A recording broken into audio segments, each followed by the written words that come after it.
তুমিও সত্যিটা জানবে আজ, সবটা। তাকরিমের চোখ ধীরে ধীরে খুলে গেল। তার নিঃশ্বাস ভারী, প্রথমে দৃষ্টি অস্পষ্ট, তারপর ধীরে ধীরে ফোকাস হল কুহেলি। তাকরিমের ঠোঁট কাঁপল সামান্য, কিন্তু শব্দ বেরোনোর আগেই তার দৃষ্টি সরে গেল পাশে দাঁড়ানো আবরারের দিকে।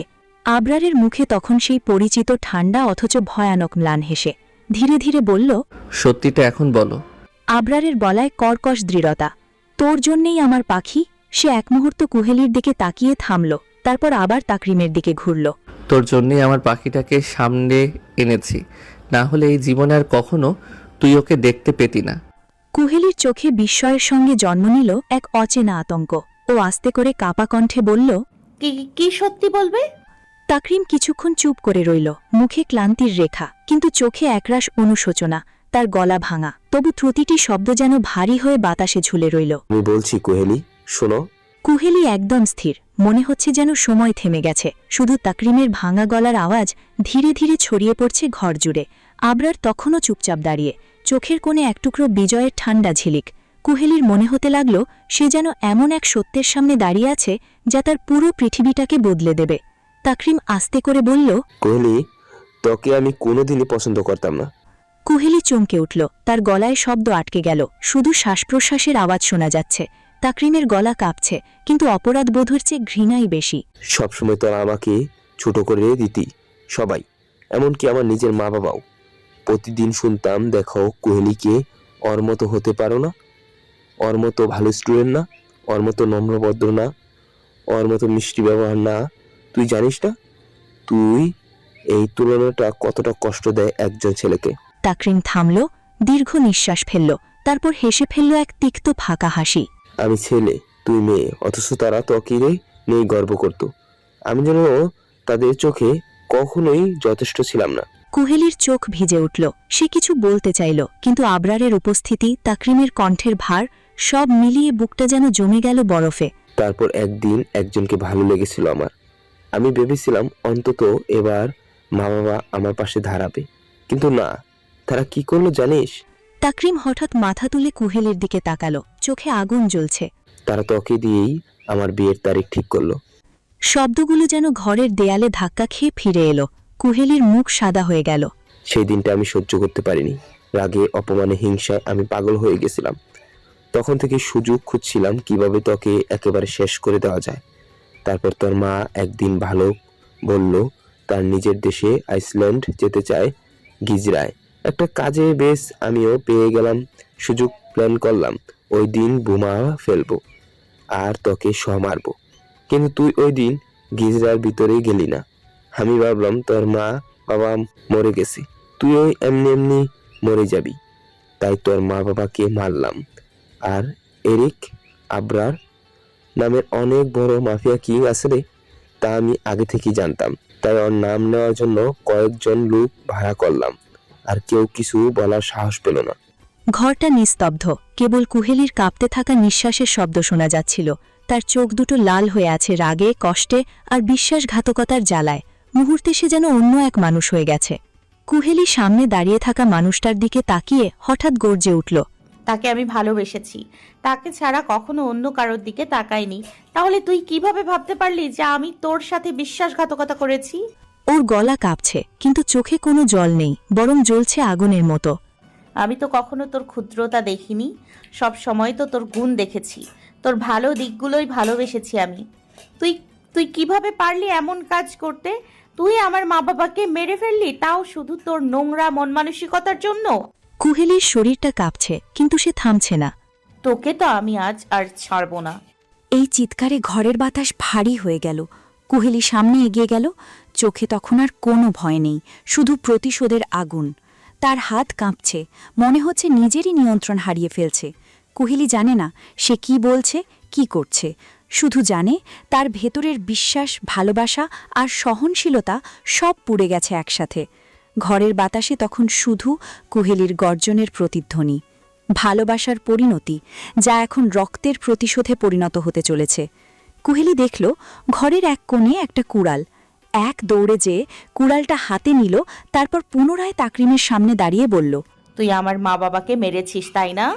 তাকরিম এবার কিছুটা ভয় পেল, বলল, কুহেলি, কি করতে চাইছো তুমি? কুহেলি এক ঘর কাঁপানো হাসি দিল, তারপর কুড়াল দিয়ে এক কোপ মারল তাকরিমের মাথা বরাবর। বেশ 2 খণ্ড হয়ে গেল তাকরিম। আবরার বিস্ময় হয়ে দেখল এই মেয়ে কি করছে, তবুও কিছু বলল না, জানে এখন থামালেই কুহেলি চিৎকার চেঁচামেচি করবে। তার থেকে ভালো নিজের মনের জ্বালানো আগুন মিটিয়ে নিজেই শান্ত হোক। কুহেলি কোপাতেই থাকে নিজের মতো, কোনো জ্ঞান নেই, শুধু একটা কথাই ঘুরপাক খাচ্ছে, ওর মা বাবাকে এই লোকটা মেরেছে। প্রায় 15 মিনিটের পর কোপানোর পর হঠাৎ কুহেলি কুড়ালটা হাতে থেকে ফেলে দিল। তারপর নিজের দিকে তাকালো, দেখে পুরো শরীর রক্তে ভিজে গেছে। কুহেলির এবার ধ্যান ফিরে অমনি অজ্ঞান হয়ে পড়ে যেতে নিলে আবরার দৌড়ে এসে কুহেলিকে কোলে তুলে নেয়। তারপর বাঁকা হেসে বলে, I am impress my fucking squab. বাইরের আকাশটা তখনও বৃষ্টিতে ভেজা, জানালার কাঁচ পেয়ে ফোঁটা ফোঁটা পানি গড়িয়ে পড়ছে, যেন আবরারের ভেতরের অস্থিরতার প্রতিচ্ছবি। কুহেলির নিথর শরীরটা তার বাহুতে, ওর নিঃশ্বাস আছে কিন্তু মুখে কোনো সাড়া নেই। আবরারের বুকের ভেতর ধুকপুকানিটা যেন থেমে যাওয়ার উপক্রম।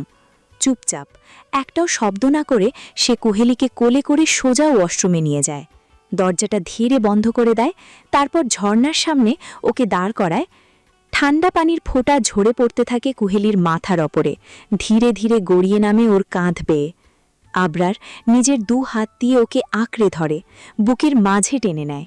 এক মুহূর্তের জন্যও যেন কুহেলি পড়ে না যায়। ওর নিস্তব্ধ মুখে ঝর্ণার জল গড়িয়ে পড়ে, আর সেই জলের ভেতরেই একটুখানি কম্পন দেখা যায়। কুহেলির চোখের পাতা কাঁপে, তারপর ধীরে ধীরে খুলে যায়। চোখ খুলে সে কিছুই বলে না, শুধু তাকিয়ে থাকে আবরারের মুখের দিকে।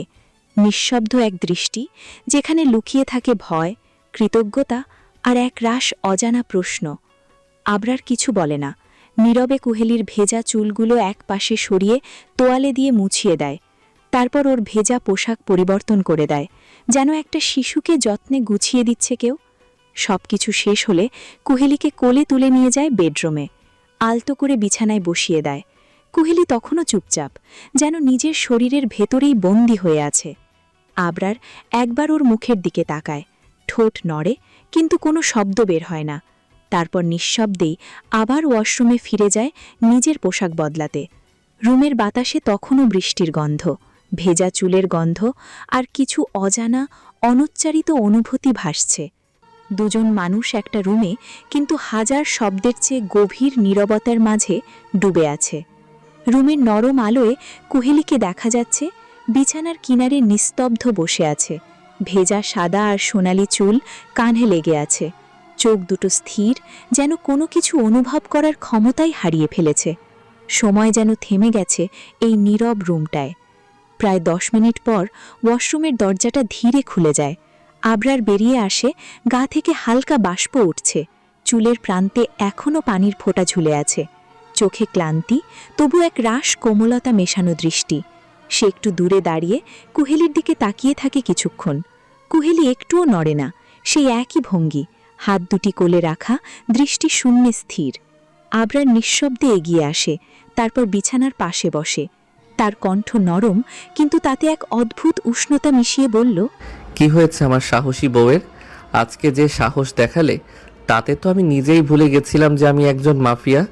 আবরার হালকা হাসে, কুহেলির দিকে তাকিয়ে বলে, বাট তোমার এই রূপটা, আই লাইক ইট। শব্দগুলো যেন ঘরের নিস্তব্ধ বাতাসে গলে যায়। হঠাৎই কুহেলি 2 হাত বাড়িয়ে আবরারের বুকে ঝাঁপিয়ে পড়ে। এক মুহূর্তে তার নীরবতা ভেঙে যায়।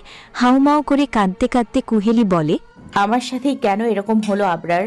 আমি তো নিজের সবটা দিয়ে ভালোবেসেছিলাম তাকরিমকে, আর ও কি করলো? আমার মা বাবাকেই মেরে ফেললো, আমার জীবনের সব খুশি কেড়ে নিল।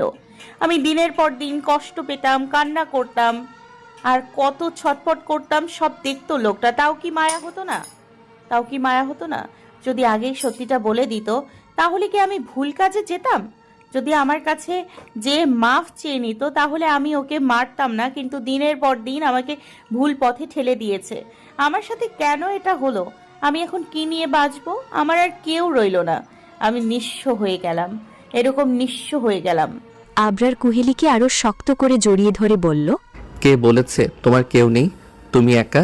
তুমি একা না পাখি, আমি আছি তো। আমি সব সময় তোমাকে আগলে রাখবো। আমি ভালোবাসার মানে ঠিক কী তা বুঝি না, জানি না। আর বুঝতে বা জানতে চাই না। তবে আমি শুধু জানি তুমি আমার সাথে থাকলে আমার ভালো লাগে। আর কেন ভালো লাগে তা জানি না। আমি তোমাকে ভালোবাসি না, তবে আমার মন চায় তুমি আমার সাথে থাকো। আর আমি আমার মনের কথা সবসময় শুনি, তাই তোমাকেও আমার সাথেই থাকতে হবে। আর কখনোই এইসব কথা যেন তোমার মুখে না শুনি। কুহেলি তখনও ফুপিয়ে ফুপিয়ে কাঁদছে। আবরার ওর বুকে থেকে কুহেলির মুখখানা 2 হাত দিয়ে উপরে তুলল। কুহেলির অশ্রু ভেজা চোখে আবরারের লাল টকটকে মণিবালা চোখের দিকে তাকালো। বুঝার চেষ্টা করল এই চোখের ভাষা, কিন্তু না, এই চোখের ভাষা এতটাই গভীর যে তা কুহেলির পক্ষে পড়া সম্ভব না। তার ভেতরে কেমন যেন অদ্ভুত অনুভূতি জন্ম নেয়। ভয় নয়, আকর্ষণও নয়, বরং এক অজানা টান, যে টান তাকে টেনে নিয়ে যায় আবরারের ভেতরের অন্ধকারে। আবরারের মুখ আস্তে আস্তে কুহেলির মুখের দিকে এগোতে লাগল। কুহেলির বুক ধকধক করতে লাগল। আবরার কুহেলির চোখে থেকে গালি গড়িয়ে পড়া অশ্রুগুলো জিহ্বা দিয়ে চেটে নিল। সাথে সাথে কুহেলির সারা শরীর কেঁপে উঠল। তা দেখে আবরার হাসল, তবে খুবই ক্ষীণ সময়ের জন্য। আবরার নিদের মুখ কিছুটা দূরে সরিয়ে বলল, আজকের পর থেকে তুমি কাঁদলে শুধু আমার জন্যই কাঁদবে, আর হাসলে শুধু আমার জন্যই হাসবে, বুঝলে? আবরারের কথা শুনে কুহেলি চোখ পিটপিট করে খোলে কাঁপা কণ্ঠে বলল, সমুদ্রে যে পাথর নিক্ষেপ করলো সে কখনোই বুঝবে না পাথর কতটা গভীরে গেল। ঠিক তেমনি আঘাত করা ব্যক্তিটা কখনোই বুঝবে না আঘাতপ্রাপ্ত ব্যক্তি কতটা কষ্ট পেল। আবরারের কষ্ট লাগল। আবরার জেলাস ফিল হলো। ওর বউ কেন অন্য কারোর জন্য কষ্ট পাবে? অন্য কারোর জন্য কাঁদতে? ওর বউ তো শুধু ওর জন্য কাঁদবে, ওর জন্য কষ্ট পাবে, আবার ওর জন্যই হাসবে। এরপর হঠাৎ আবরারের চোখ কুহেলির গোলাপি তরতর করে কাঁপা অধরের দিকে গেল। এক ঘোর লাগার দৃষ্টিতে আবরারের তাকালো। কুহেলি ওর বুঝতে পেরে নিজেকে ছাড়িয়ে নিতে চাইল, কিন্তু আবরার এক হাত দিয়ে কুহের পাতলা কোমরখানা শক্ত করে জড়িয়ে ধরে নিজের সাথে মিশিয়ে নিল। অপর হাত কুহেলির চুলের ভাঁজে দিয়ে শক্ত করে চুল ধরল। কুহেলি কিছু বলতে যাবে, তার আগেই আবরার কুহেলির উষ্ঠযুগর চেপে ধরে নিজের রক্ষ উষ্ঠ দিয়ে। সাথে সাথে কুহেলি মৃদু গোঙানি দিয়ে ওঠে। আবরার কুহেলির থেকে এরকম আওয়াজ শুনে আরও বেশি উন্মাদ হয়ে যায়। আবরার পুরো উন্মাদের মতো চুম্বন করতে থাকে, যেন অনেক দিনের না পাওয়ার জিনিস পেয়ে নিজের তৃষ্ণার্ত তৃষ্ণা মেটাচ্ছে। কখনো অধর জোরে বিচরণ করছে, তো কখনো চুষে নিচ্ছে, বা কখনো শুধু একভাবে চুম্বন করে যাচ্ছে। আস্তে আস্তে আবরারের চুলে থাকা হাত নেমে এলো নিচের দিকে, তারপর কুহেলির জামার নিচে ঢুকিয়ে দিল। হাত দিয়ে স্পর্শ করতে লাগল কুহেলির উদরে। ঠান্ডা হাতের স্পর্শে যেন কুহেলি নেতিয়ে গেল। যেমন বড় কোনো গাছের নিচে পড়লে চোখ গাছ নেতিয়ে পড়ে, তেমন। আবরার আস্তে করে ওর অধরখানা ছাড়ল, কিন্তু হাতের স্পর্শ আরও গাঢ় হল। হাত এঁকে বেঁকে উঠল উপরের দিকে, আবার কখনো নিচের দিকে। কুহেলি আর না পেরে ছটফট করতে করতে উদ্বিগ্ন কণ্ঠে বলল, ছেড়ে দিন প্লিজ, আপনার এরকম শক্তপোক্ত স্পর্শ আমি নিতে পারি না। আবরার নিজের কাজ চালাতে চালাতে হাসকি কণ্ঠে ফিসফিস করে বলল, কিন্তু তোমাকে নিতে হবে মাই ফাকিং হোয়াইট রোজ, সারা জীবন নিতে হবে। কজ আমি রোমান্সের সময় কোনো অজুহাত শুনবো না, আমি আমারটা ঠিক বুঝে নিব। কুহেলি এবার ফুপিয়ে উঠে বলে, কিন্তু আমি ব্যথা পাই তো। তোমার বর একটু একটু রোমান্স করতে পছন্দ করে না বেবি? তোমার বর যেখানে ছুবে এখানে একদম চিহ্ন রেখে যাবে, তাই তুমি এটা যত তাড়াতাড়ি বুঝবে তত ভালো। ঠিক তখনই দরজায় শব্দ হয়। আবরার বিরক্ত হয়ে উঠে দাঁড়িয়ে দরজার কাছে যায়। তারপর দরজা খোলে, দেখে ফেটিক্স। আবরার রাগী কণ্ঠে বলে, কি প্রবলেম, এভাবে দরজায় শব্দ করছো কেন? আবরার রেগে আছে দেখে ফেটিক্স ভয় পায়, তবুও মিনমিন করে বলে, স্যার, আপনি মন্ত্রীকে মেরেছেন না, ওইটা নিয়ে অনেক ঝামেলা হচ্ছে। মন্ত্রীর বোনের ছেলে রিফাত অনেক বেশি লাফালাফি করছে, আর বলেছে আপনি দেশে ফেরার আগ পর্যন্ত নাকি আপনার সব বিজনেস বন্ধ করে দেবে। আবরার রাগ তরতর করে মাথায় উঠে যায়। রাগী কণ্ঠে চিবিয়ে চিবিয়ে বলে, এত এত লোক কি আমি বাল ফালাইতে রাখছি?